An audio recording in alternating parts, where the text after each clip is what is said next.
Hi guys, welcome to spicy home. எல்லோரும் எப்படி இருக்கீங்க? நாங்கள் எல்லாம் நல்லா இருக்கோம்.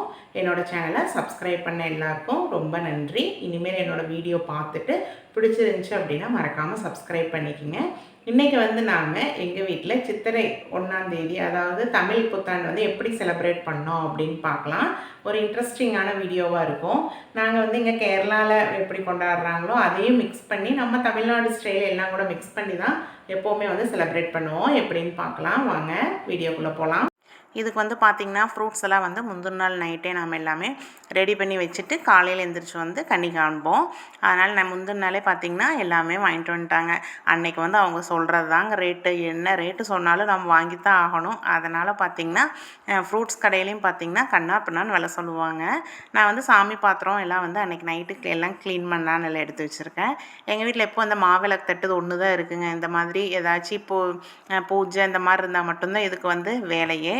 மெயினாக பார்த்திங்கன்னா ஆயுத பூஜைக்கு, அதுக்கப்புறம் இந்த சித்திரை 1ஆம் தேதிக்கு இதுக்கு மட்டும்தான் எடுப்போம் இந்த தட்டவே. அதனால் ஒன்று ஊர்லேருந்தே வாங்கி கொண்டாந்து வச்சுருக்கோம்.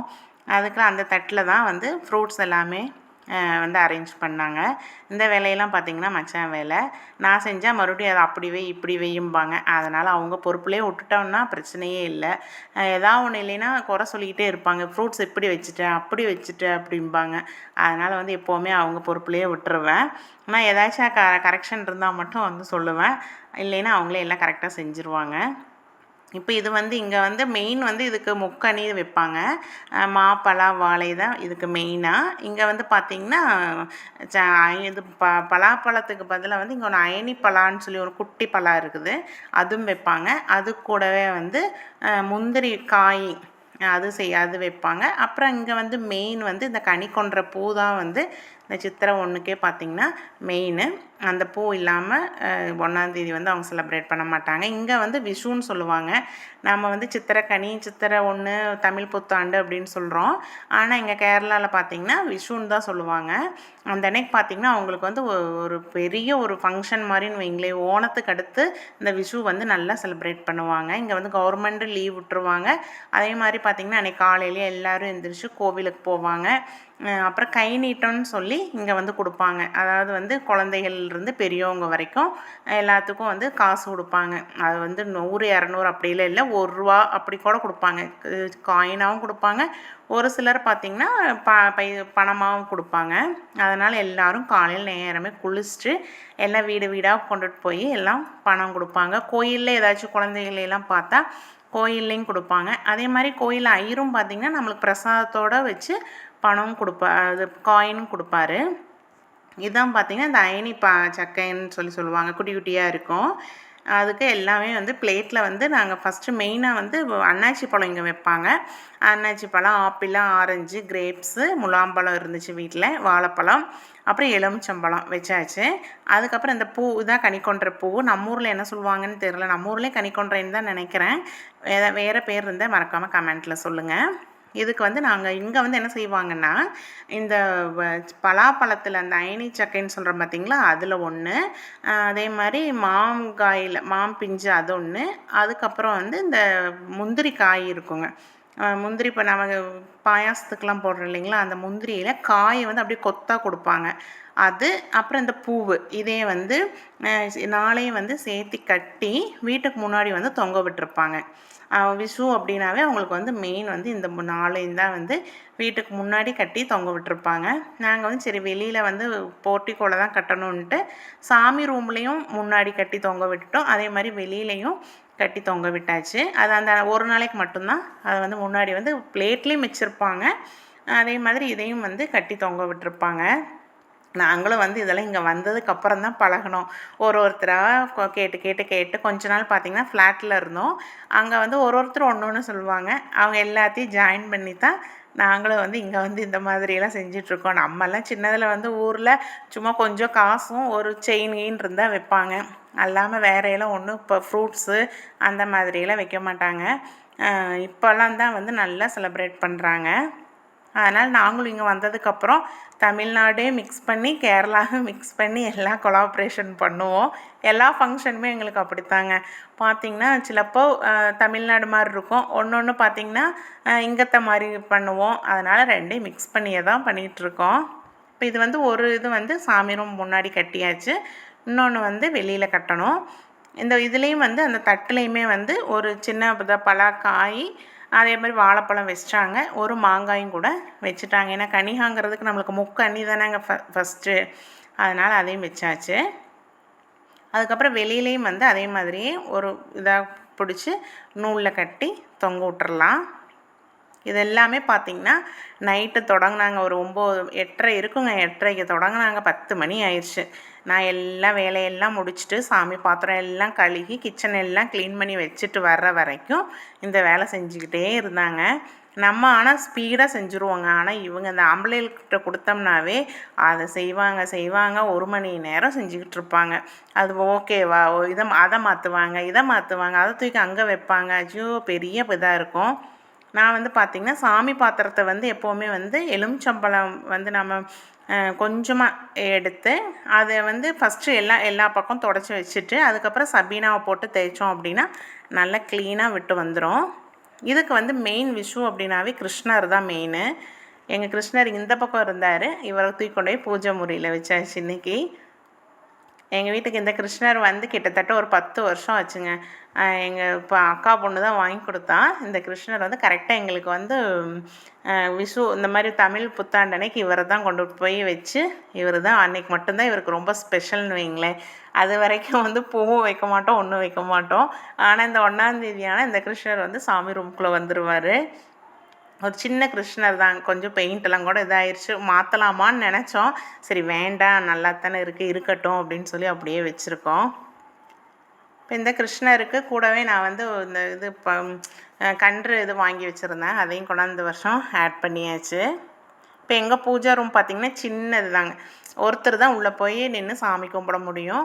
அதனால் வந்து அவங்களே எல்லாம் வந்து அரேஞ்ச் பண்ணி வச்சுருவாங்க. அதே மாதிரி முன்னாடி வந்து பிளேட்டு வந்து இந்த ஒரே ஒரு பிளேட் மட்டும்தான் வைக்க முடியும். அதுக்கு தகுந்த மாதிரி தான் வந்து கொஞ்சம் முன்னாடி வந்து நீட்டி விட்ருக்கோம் கபோர்ட்லேயே. அதனால் பார்த்திங்கன்னா வேறையில் எதுவும் வைக்க முடியும். ஒரே பிளேட்லேயே வந்து நம்ம என்னென்ன வைக்கணுமோ அது எல்லாத்தையுமே நாங்கள் வச்சுருவோம். ஒருத்தர் பார்த்திங்கன்னா 3 பிளேட்டு 5 பிளேட்டில் வைப்பாங்க. நாங்கள் வந்து எல்லாமே காயினு அதே மாதிரி இப்போ ஃப்ரூட்ஸு, பணம், நகை எல்லாத்தையுமே வந்து ஒரே பிளேட்லேயே வச்சுட்டா தான் எங்கள் பூஜை ரூமில் வைக்க முடியும். இல்லை அப்படின்னா பார்த்திங்கன்னா வெளியில் வந்து இந்த டீப்பாயை போட்டு தான் வைக்கணும். அதுக்கப்புறம் நம்ம வெளியில் நின்று சாமி கும்பிட்ற மாதிரி இருக்கும். அதனால் நாங்கள் வந்து எப்போவுமே இந்த பெரிய தட்டுலேயே பார்த்திங்கன்னா எல்லாத்தையும் ஒரே இதாக வச்சுருவோம். ஆயுத பூஜைக்குமே அப்படித்தாங்க பண்ணுவோம். எல்லா ஃப்ரூட்ஸும் எல்லாத்தையும் வச்சுட்டு ஒரு சின்ன இதில் வந்து சுண்டல் அந்த மாதிரி மட்டும்தான் செய்வோம்.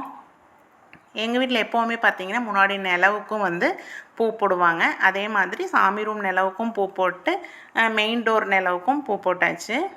இது கண்ணாடியெல்லாம் வச்சாச்சு. காலையில் இவங்க 2 பேர்த்தையும் நான் எட்டி எட்டி பார்த்துட்டே இருந்தேங்க, எங்கேயாச்சும் எந்திரிச்சு வந்துடுவாங்களோ அப்படின்னு. எங்கள் நிதிக்குட்டி வந்து தூங்கி எந்திரிச்சு கண்ணை மூடிட்டே வாடான்னு சொல்லவும் அதே மாதிரி வந்துட்டு அதுக்கப்புறம் உள்ளே போய் சாமி கும்பிட்டு வந்தான். இப்போ வந்து பயங்கர ஹீட்டாக இருக்கிறதுனால பார்த்திங்கன்னா இப்போ ட்ரெஸ்ஸே போடுறது இல்லைங்க, நிற்கிற மட்டும்தான். அதுக்கப்புறம் சரி நைட்டு அப்படியே தான் பகலில் கூட சிலப்போ போட்டிருப்பான். நைட்டு படுக்கையில் பார்த்திங்கன்னா அவருக்கு ஃப்ரீயாக படுக்கணும். அதனால் ட்ரெஸ் இல்லாமல் தான் வந்தான். வீடியோ எடுக்கிறேன்னு தெரியல அவனுக்கு, இல்லைன்னா எடுக்க விட மாட்டான். அதுக்கப்புறம் போய் நல்லா கண்ணை முழிச்சு பாரு சாமின்னு கட்டி அதுக்கப்புறம் சாமி கும்பிட்டு வந்துட்டான். அதுக்கப்புறம் பெரிய குட்டி எழுப்பிவிட்டாங்க. இவன் எந்திரிச்சிட்டானாவே அவனை எழுப்பிவிட்ருவான். அவனையும் அப்படி தான் சொன்னேன், கண்ணை மூடிட்டே வாடா அப்படின்ட்டு. அவனும் அப்படி தான் கண்ணை மூடிட்டே வந்து தான் அதுக்கப்புறம் போனான். அவன் கிட்டத்தட்ட சாமி ரூம் முக்கால்வாசி இருப்பாங்க. குமிஞ்சு போன்னு சொல்லி தான் போய் 2 பேர்த்தையும் நான் எட்டி பார்த்துக்கிட்டே இருந்தேங்க. சிலப்போ அவனுக்கு பாட்டுக்கு எந்திரிச்சு வந்துடுவாங்க. அப்புறம் எல்லாம் பார்த்துட்டு குளிச்சுட்டு பக்கத்தில் எங்கள் வீட்டு பக்கத்துலேயே பார்த்திங்கன்னா சிவன் கோவில் இருக்குது. அங்கே தான் போயிட்டு வந்திருந்தோம். அன்றைக்கி லஞ்சு பார்த்திங்கன்னா சாப்பாடு, சாம்பார், ரசம், பீட்ரூட் பொரியல், தயிர், அப்பளம், மோர் மிளகா தான் ரெடி பண்ணியிருந்தேன். அன்றைக்கி வந்து ஸ்வீட்டுக்கு பார்த்திங்கன்னா அடை பாயாசம் வச்சுருந்தேன். கேரளாவில் வந்து மெயின் வந்து இந்த அடை பாயாசம். அதுதான் வந்து மதீஷ்குட்டி வந்ததுலேருந்தே கேட்டிருந்தான், அடை பாயாசம் செஞ்சு கொடுங்கம்மான்னு. சரி நான் விஷுவுக்கு செஞ்சுக்கலாம் அப்படின்ட்டு தான். இதுக்கு வந்து நான் இங்கே வந்து இந்த குத்துவிளக்கு பிராண்ட் இருக்கும். நம்ம ஊர்லேயும் வந்து இப்போ கிடைக்குதுங்க. இந்த அடை வந்து கொஞ்சம் கெட்டியாக இருக்கும். ஆனால் டேஸ்ட் வைஸ் பார்த்திங்கன்னா இதே மாதிரி தான் இருக்கும். இந்த குத்து விளக்கு மட்டும்தான் கொஞ்சம் லேஸாக இருக்குங்க. வெந்ததுக்கப்புறம் பார்த்திங்கன்னா கொஞ்சம் சாஃப்டாக இருக்கும். மீதி அடையெல்லாம் வந்து கொஞ்சம் கெட்டியாக இருக்கும். இருந்தாலும் பார்த்திங்கன்னா டேஸ்ட்லாம் ஒரே மாதிரி தான் இருக்கும். அதுக்கு வந்து ஜவ்வரிசியும் போடணும். அது ஃபஸ்ட்டு வந்து நான் இன்றைக்கி லேட் ஆயிடுச்சு அப்படின்னு சொல்லி ரெண்டையுமே வந்து குக்கர்லேயே வச்சுட்டேன். அதுக்கு ஜவ்வரிசியை தனியாக கொஞ்சமாக நல்லா கழுகி ஒரு 2 விசில் இல்லை 3 விசில் விட்டிங்க அப்படின்னா ஜவ்வரிசி வந்து வெந்துடும். இங்கே வந்து ஜவ்வரிசி கொஞ்சம் பெருசாக இருக்கும், நம்ம ஊரில் குட்டி குட்டியாக இருக்கும். நீங்கள் அதுக்கு கணக்கு பண்ணி விசில் விட்டுக்குங்க. அதுக்கப்புறம் பார்த்திங்கன்னா தேங்காய் பால் இதுக்கு எடுக்கணும். அதுக்கு நான் ஒரு தேங்காய் எடுத்து தான் தேங்காய் பால் வந்து எடுத்துருந்தேன். இதுக்கு மெயின் பார்த்திங்கன்னா தேங்காய் பால் தான். தேங்காய் பால்லையே தான் நம்ம வந்து பாயாசம் செய்ய போகிறோம். அதனால் ஒரு தேங்காயை நான் வந்து கட் பண்ணி போட்டுட்டு பால் எடுத்தாச்சு. அதுக்கு வந்து ஃபஸ்ட்டு பால் வந்து எடுத்து வச்சுக்கிட்டேன். ஃபஸ்ட்டு பால் வந்து நல்லா கெட்டியாக இருக்கும். அதுக்கப்புறம் மறுபடியும் 2 பால் எடுத்தால் போதும். இப்போ பார்த்திங்கன்னா ஃபஸ்ட்டு பால் வந்து நான் எடுத்துக்கிட்டேன். அது நல்லா கெட்டியாக இருக்கும். மறுபடியும் கொஞ்சம் தண்ணி ஊற்றி 2வது பாலும் கூட எடுத்து வச்சுக்கலாம். ஏன்னா ஒரு தேங்காய் ஃபுல்லாக போட்டிருக்கோம் இல்லைங்களா, அதனால் வந்து பால் வந்து நிறையா வரும். அதனால் ஃபஸ்ட்டு பால் எடுத்தாச்சு. நான் வந்து அந்த ஃபஸ்ட்டு பாலை வந்து அந்த வேறு குண்டால் ஊற்றிக்கிறேன். ஏன்னா இதுக்கு பாத்திரம் வந்து கொஞ்சம் அகலமாக இருக்கிறதுனால நமக்கு பிழியறது கொஞ்சம் ஈஸியாக இருக்கும். நான் வந்து துணி போட்டு தான் எப்போவும் பிழிவேன். இந்த தடவை சரி இப்படியே போட்டுக்கலான்னு சொல்லி அப்படியே ஊற்றிட்டேன். நமக்கு துணினா பார்த்திங்கன்னா ஈஸியாக பிழிஞ்சிடலாம். இது நான் கொஞ்சம் கொஞ்சமாக எடுத்து தான் கையிலே தான் பிழிஞ்சு எடுத்தேன். இது பார்த்திங்கன்னா ஃபஸ்ட்டு பாலும் செகண்டு பாலும் எடுத்தாச்சு. அடை பார்த்திங்கன்னா அதுவும் குக்கர்லேயே தான் வச்சுருந்தேன். அதுவும் நான் வந்து 1 விசில் 2 விசில் விட்டாவே போதும். அதுவும் இல்லாமல் இது சில்வர் குக்கருங்கிறதுனால பார்த்திங்கன்னா நல்லா வெந்துருச்சு. நீங்கள் வந்து கரெக்டாக ஒரு 2 விசில் விட்டிங்கன்னா போதும். இந்த மாதிரி சில்வர் பாத்திரம் குக்கராக இருந்துச்சுன்னா ஒரே விசில் விட்டிங்கன்னா போதும். ஏன்னா ஹீட்டு வந்து ரொம்ப நேரத்துக்கு இருக்கும். அதனால் வந்து ஒரே விசில் விட்டிங்கன்னா போதும். இப்போ வந்து ஒரு பாத்திரத்தில் வந்து வெல்லத்தை வந்து உருக்கிக்கலாம். நான் வந்து இப்போ 1/2 கிலோ வெல்லம் தான் எடுத்திருந்தேன். அதுக்கு 1 கிளாஸ் தண்ணி ஊற்றி அது நல்லா உருக்கி வடித்து எடுத்துக்கலாம்.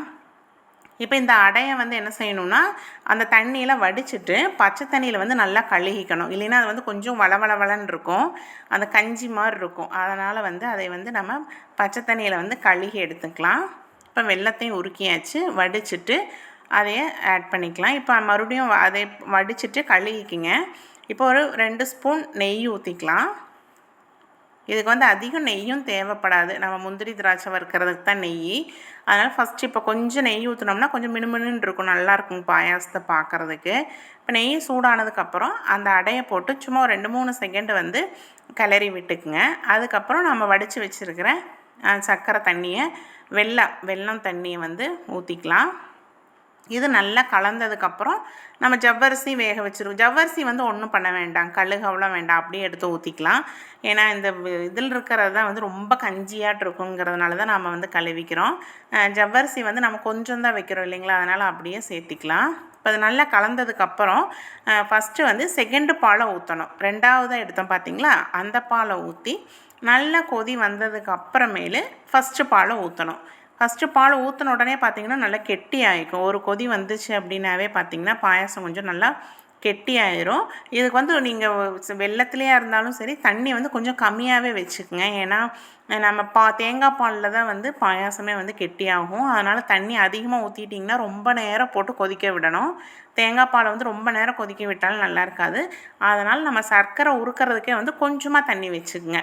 அதுக்கப்புறம் கூட நமக்கு ரொம்ப கெட்டியாக இருக்குது அப்படின்னா கூட தேங்காய் பாலில் கூட கொஞ்சம் தண்ணி கலந்துக்கலாம். ஃபஸ்ட்டே வந்து தண்ணி ஊற்றிட்டிங்க அப்படின்னா ரொம்ப நேரம் ஆகும் கொதிக்கிறதுக்கு.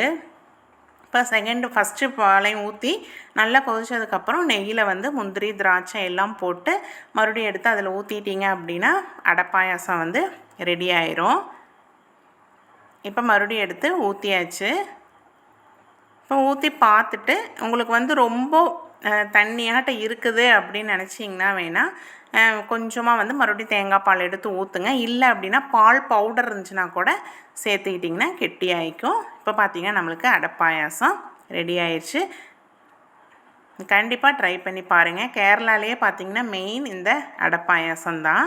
அன்றைக்கி மத்தியானம் பார்த்திங்கன்னா ஒரு உலகமகா அதிசயங்க.